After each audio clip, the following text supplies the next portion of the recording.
Hello friends. इस lecture में हम लोग देखेंगे कि अगर हमारे पास कोई एक सिंगल लिंक लिस्ट गिवन है और उसके इन बिटवीन कि हमें कोई एक नई नोड इंसर्ट करानी है तो वो हम कैसे इंसर्ट करा सकते हैं। इसके लिए हमारे पास दो तरीके आते हैं कि या तो हम सीधा लोकेशन नंबर एंटर कर दें कि मेरे को इस लोकेशन पे एक नई नोड चाहिए। जैसे अगर मेरे पास 5 नोड अवेलेबल हैं, 1 2 3 4 5 5 नोड, और मेरे को लोकेशन नंबर 3 पे एक नई नोड इंसर्ट करनी है, तो मैं लोकेशन नंबर 2 के बाद और 3 के बीच में जो भी करंट लिस्ट है उसके बीच में एक नई नोड इंसर्ट करा सकते हैं। ये तो पहला तरीका है कि हमने सीधा लोकेशन नंबर दे दिया। दूसरा तरीका होता है कि हम नोड के अंदर अवेलेबल वैल्यूज़ को पास करें कि मेरे पास जो 5 नोड हैं अभी उसमें मेरे पास वैल्यू प्रेजेंट है 2 4 6 8 10, और मेरे को उस नोड के बाद में जिस नोड में इंफॉर्मेशन 6 प्रेजेंट है उसके बाद में एक नई नोड एंटर करानी। तो ये दो तरीके आते हैं हमारे पास in between single link list में कोई नई नोड ऐड कराने के लिए। इस एग्जांपल में हम लोग देख रहे हैं कि नोड के अंदर प्रेजेंट वैल्यूज़ के बेसिस पे कोई नई नोड कैसे एंटर कराई जा सकती है। ओके, एंड लेटर ऑन, क्योंकि हम काफ़ी सारे एग्जांपल्स, काफ़ी सारे फंक्शंस कर चुके हैं सिंगल लिंक लिस्ट के इंसर्शन से रिलेटेड, तो उसके बाद में देखेंगे कि मेन फंक्शन में सबकी कॉलिंग कैसे होगी। ठीक है, तो आइए देखते हैं।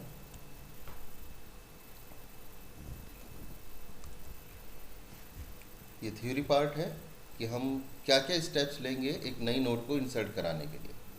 Late suppose we have to insert an element, कि हमें जो हमें इंसर्ट करना है एक एलिमेंट, मान के चलते हैं आइटम एलिमेंट है जो हमें इंसर्ट करना है, किसके बाद में, आफ्टर एलिमेंट के बाद में। ठीक है, तो सबसे पहला काम जो किसी भी डेटा स्ट्रक्चर में हम लोग करते हैं किसी भी ऑपरेशन को परफॉर्म करने के लिए, कि सबसे पहले हमें अंडरफ्लो चेक करना होगा कि कहीं हमारी लिस्ट एम्प्टी तो नहीं है। अगर लिस्ट हमारी एम्प्टी है तो जाहिर सी बात है कि हम लोग ये काम परफॉर्म नहीं कर सकते। तो ये काम हम कैसे करते हैं, जस्ट चेक कर लेंगे कि स्टार्ट पॉइंटर की वैल्यू हमारी नल है या नहीं। अगर वैल्यू हमारी नल है तो हमें पता चल जाएगा कि हमारी लिस्ट एम्प्टी है और हम काम नहीं कर सकते। अब अगर ये एम्प्टी नहीं है, इसका मतलब हमारे पास लिस्ट अवेलेबल है, कुछ एलिमेंट्स हैं उस लिस्ट में, हम आगे प्रोसीड कर सकते हैं। अब आगे प्रोसीड करने के लिए हमें ये चेक करना पड़ेगा सबसे पहले कि हमारे पास ये आफ्टर एलिमेंट वाली नोड अवेलेबल है या नहीं लिंक लिस्ट में। तो इसके लिए हम लोग काम करेंगे कि हम अपनी लिस्ट में यहाँ पे सर्च ऑपरेशन लगाएंगे सेकंड स्टेप में, ये फाइंड आउट करने के लिए कि ये आफ्टर एलिमेंट वाली नोड किस लोकेशन पे अवेलेबल है भी या नहीं है। अब सर्चिंग कैसे करेंगे ये हमने पार्ट 2 में देखा था, तो अगर अभी भी किसी को दिक्कत है तो वो चैनल का लिंक लिस्ट का पार्ट 2 वीडियो चेक कर सकते हैं कि हम किसी भी एलिमेंट को लिंक लिस्ट में सर्च कैसे करते हैं। ठीक है, तो यहाँ पे हम लोग आफ्टर एलिमेंट फाउंड करेंगे। अगर हमें आफ्टर एलिमेंट नहीं मिलता है तो फिर से हम लोग काम नहीं कर सकते, और अगर नहीं मिला तो हमारा काम यहीं पे रुक जाएगा। बट अगर हमें मिल जाता है यानी कि हमारी सर्च सक्सेसफुल होती है, तब हमें कैसे काम करना है, मान के चलते हैं कि ये आफ्टर एलिमेंट जिस पे मिला उस नोड का नाम हम अभी आफ्टर ही देते हैं। ठीक है, तो करना कैसे है कि इस आफ्टर के बाद में अब वो नोड आएगी, एक नई नोड क्रिएट करेंगे जिसके अंदर हम लोग इंफॉर्मेशन पार्ट में ये वैल्यू, आइटम वैल्यू दे देंगे। ओके, तो अब क्या करना है कि आफ्टर एलिमेंट के बाद में तो ये नई नोड आ जाएगी। ठीक है, और इस नई नोड के नेक्स्ट पार्ट में कौन सा आएगा, जो अभी इस नोड के नेक्स्ट में है। तो अभी करंट जो नोड जिसमें आफ्टर एलिमेंट है उसका नेक्स्ट पार्ट हम लोग दे देंगे इस नई नोड के नेक्स्ट पार्ट में। कैसे, by just assign the value of next pointer field of after node to the next pointer field of new node. तो हमारे पास अभी यानी कि आफ्टर एलिमेंट वाली नोड और नई नोड दोनों का नेक्स्ट पॉइंटर सेम नोड को पॉइंट कर रहा है। और उसके बाद क्या करेंगे कि आफ्टर नोड के एलिमेंट के नेक्स्ट पॉइंटर को हम टेम्परेरी नोड यानी कि नई नोड का एड्रेस असाइन कर देंगे, ताकि नई नोड उस आफ्टर एलिमेंट के बाद में ऐड हो सके। By just assign the value of the temp जो हमने नई नोड बनाई to the next pointer field of after node. Okay, ये सिंपल से स्टेप्स हैं जो हमें परफॉर्म करने, 4 स्टेप्स। देखते हैं कैसे करेंगे।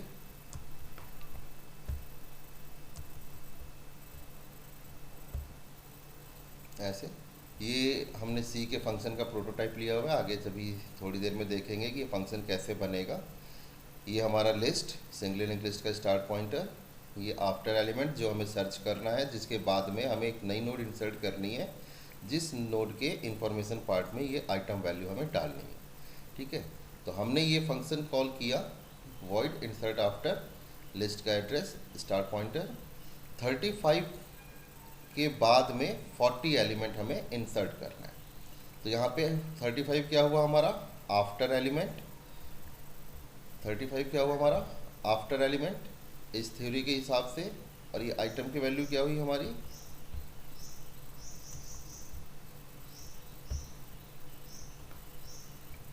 40। तो चलिए देखते हैं कि हम ये 35 सर्च कैसे करें। ठीक है, तो सबसे पहला काम क्या किया हमने, एक मूवमेंट के लिए एक नया पॉइंटर डिक्लेयर किया हमने करंट के नाम से, और इसकी भी स्टार्टिंग वैल्यू हमने स्टार्ट पॉइंटर वाली दे दी, ताकि हम पहली नोड से काम शुरू कर सकें सर्चिंग का। और ये सर्च हमें कब तक करनी है, जब तक हमें ये आफ्टर एलिमेंट 35 नहीं मिल जाता तब तक, या जब तक हमारी लिस्ट फिनिश नहीं हो जाती। तो इसके लिए हमने एक सिंपल लूप लगाया, जब तक करंट के इन्फो की वैल्यू आफ्टर नहीं हो जाती तब तक, and current not equals to null, मतलब हमारी लिस्ट फिनिश नहीं हो जाती तब तक हम करंट को आगे मूव कराते रहेंगे। कैसे कराते रहेंगे, यहाँ पे हमने चेक किया क्या हमारे करंट के इंफॉर्मेशन की वैल्यू 40 है, नहीं, यानी कि पहली कंडीशन ट्रू, और दूसरी current not equals to null, yes current not equals to null. तो हमने करंट का नेक्स्ट अवेलेबल करा दिया, यानी 333 मेमोरी लोकेशन हमने करंट में असाइन करा दिया। इसके बाद हमारी कंडीशन क्या बन गई, ये कि हमारा करंट में 333 आ गया। अब करंट इस मेमोरी लोकेशन को पॉइंट कर रहा है। क्या अब करंट की इंफॉर्मेशन की वैल्यू 35 है, no. So again first condition is true, and second current not equals to null, yes current not equals to null। then current equals to current का next 222 हमने 222 मेमोरी लोकेशन करंट में assign कर दिया। Current यहाँ पे आ गया। अभी भी हम देख रहे हैं कि करंट के इंफॉर्मेशन की वैल्यू 35 के इक्वल नहीं है और करंट भी नल नहीं है। फिर से हम करंट का नेक्स्ट डालेंगे, यानी कि अब नल इसमें आ जाएगा ना, करंट में नल आ गया, लिस्ट फिनिश हो गई, यानी कि हमारी यहाँ पे अब current not equals to null आ गया हमारा, यानी कि हमारी लिस्ट अब फिनिश हो चुकी है और हमें एलिमेंट नहीं मिला। तो ये तो केस था अनसक्सेसफुल सर्च का, यानी कि अब हमें आगे काम करने की ज़रूरत नहीं, ये ऑपरेशन हम परफॉर्म नहीं कर सकते। एग्जाम्पल देखते हैं एक और, जब हमें सर्च सक्सेसफुल मिलती है। इस बार हमें सर्च कराना था 20 एलिमेंट, 20 के बाद में 40 हमें इंसर्ट कराना है। ओके, देखते हैं। फिर से हमने काम वैसे ही शुरू किया। स्टार्ट पॉइंटर का एड्रेस हमने करंट में डाला, तो करंट ने क्या किया, पहले मेमोरी लोकेशन को लिस्ट को पॉइंट करने लगा। क्या अभी हमारे करंट के इंफॉर्मेशन की value not equals to after है, yes not equals to after है, और करंट भी नल नहीं है हमारा, सेकंड कंडीशन भी ट्रू। तो करंट हमारा कहाँ अब 333 यहाँ पे आ जाएगा, यानी कि अब करंट इसे पॉइंट करने लगेगा ऐसे। अब यहाँ पे हमने देखा क्या करंट की इंफॉर्मेशन की वैल्यू आफ्टर के इक्वल है या नहीं, यस अब इक्वल है, तो यानी कि ये वाली कंडीशन फेल हो गई, current info not equals to after, but हमारे पास यहाँ पे इक्वल टू आफ्टर है।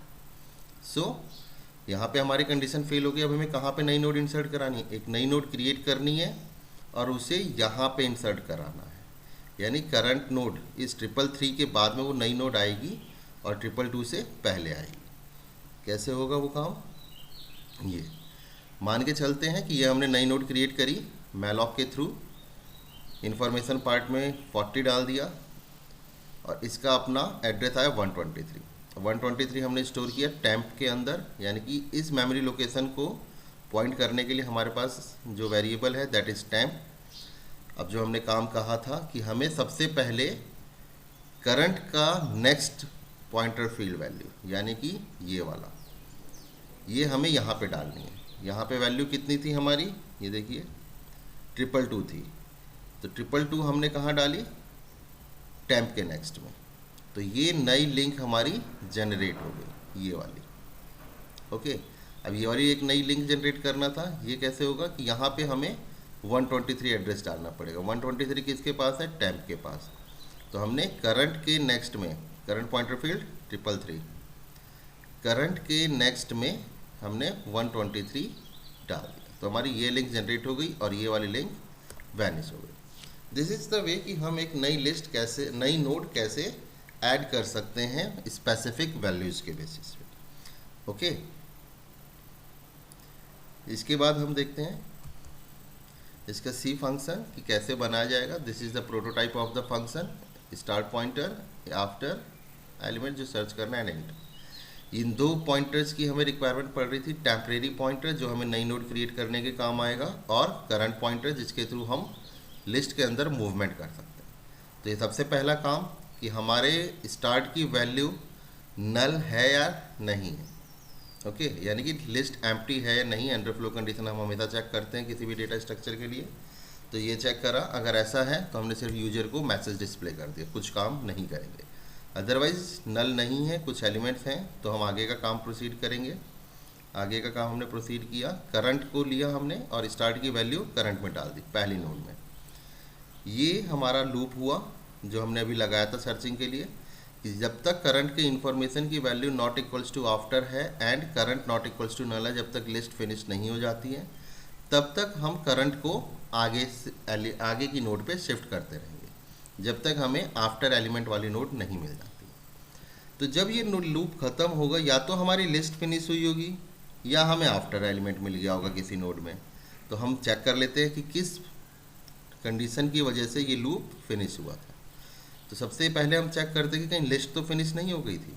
तो ये चेक होगा कि क्या करंट की वैल्यू इक्वल आ गई है, ये वाला केस, ये वाला। ओके, तो अगर ऐसा है तो ऑब्वियसली लिस्ट मेरी फिनिश हो गई है। हमने यूजर को दिखा दिया कि %d element not found in the list, operation not possible. कौन सा element?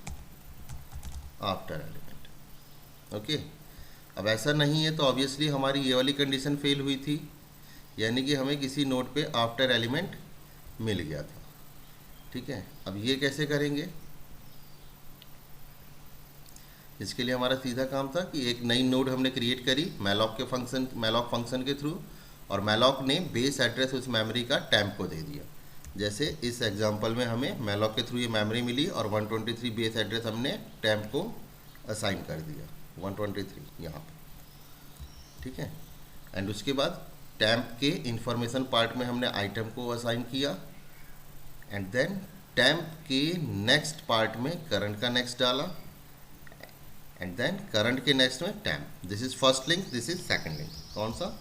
This one. This is the first link and this is the second link. Okay, hope कि आप लोगों को समझ में आएगा कि किसी भी नोड के बाद में हम एक नोड कैसे एंटर करा सकते हैं।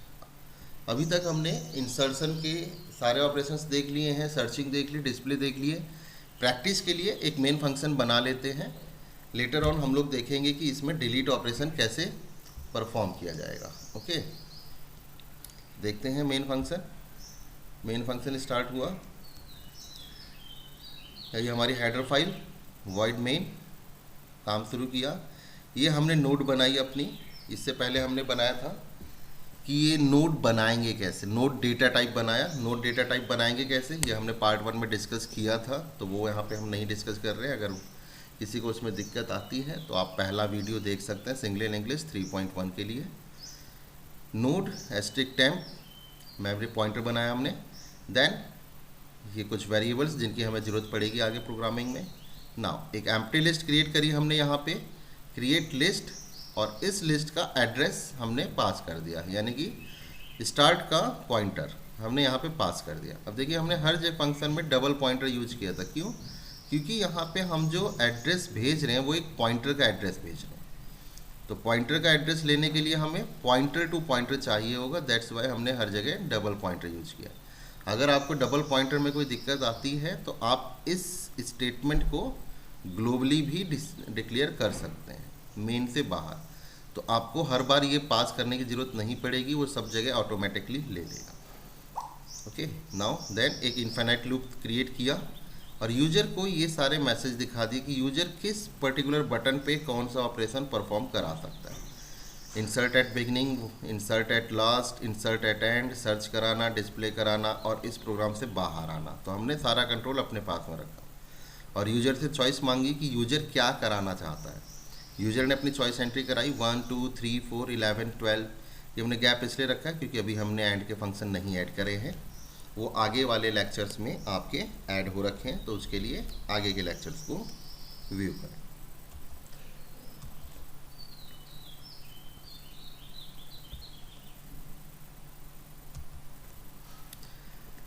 देन हमने देखा स्विच लगाया केस 1 में, जो हमें एलिमेंट इंसर्ट कराना था, enter the item for insert, scan किया इसे और अपने इसमें भेज दिया।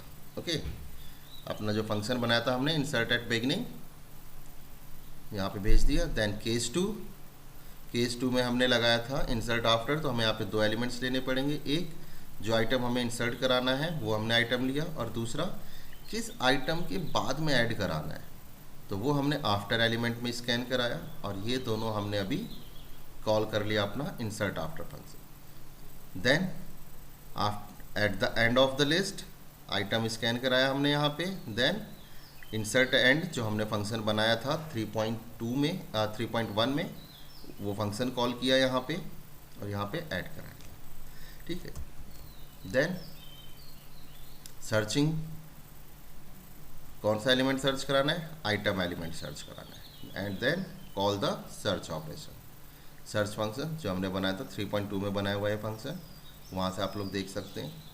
Then display, break and then exit. तो हमने अपने पूरे प्रोग्राम का कंट्रोल अपने हाथ में रखा हुआ है, इसलिए हमने एग्जिट यहाँ पे यूज़ किया। तो अब देख रहे हैं कि अगर हम इंडिविजुअल फंक्शन को सही से समझ रहे हैं तो हमारे पास मेन फंक्शन में कोई भी दिक्कत परेशानी नहीं आती, सिर्फ फंक्शन कॉलिंग आती है। तो अगर हमें फंक्शंस कॉल करना आता है तो हम छोटे छोटे फंक्शंस बना के इसमें ऐड ऑन करते रहते हैं। जैसे आगे की वीडियो में आप देखेंगे कि इसी प्रोग्राम के अंदर हमने डिलीट ऑपरेशंस कैसे कॉल करेंगे। Okay, thank you for watching the video. अगर आपको वीडियो पसंद आई हो तो सब्सक्राइब और लाइक जरूर करें। Thank you.